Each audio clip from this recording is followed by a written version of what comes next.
এখন কথা হইতেছে কোনো পোকা নাইবা পাথর কি বস্তু আমরা প্রস্রাব করিয়া থাকি নাইবা পায়খানা করিয়া থাকি,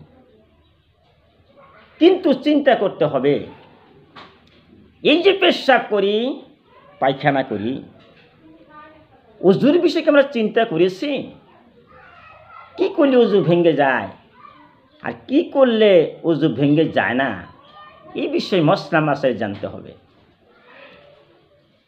প্রস্রাবের রাস্তা দিয়া নাইবা পায়খানা রাস্তা দিয়া যদি কোনো পোকা বাইর হয়ে গেল, বাইর হইতে পারে তো, পোকা বাইর হয়ে গেল তাহলে আপনার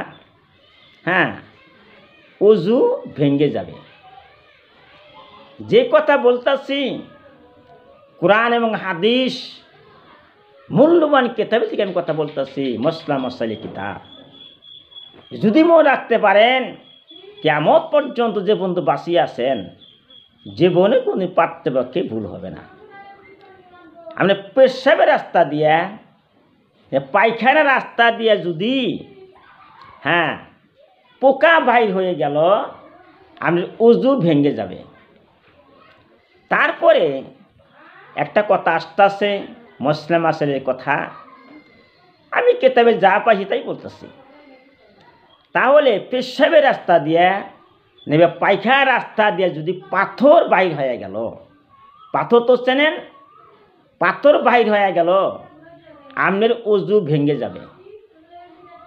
বলবেন যে কথা আমি বলতেছি মনে রাখবেন, পাথর যদি বাইর হয়ে যায় পেশাবের রাস্তা দিয়ে না পায়খানার রাস্তা দিয়ে আপনার ওজু থাকবে না। যা বললাম আপনারা আমল করবেন। ও খৈরু দাওয়ানা আনিল হামদুলিল্লাহি রাব্বিল আলামিন।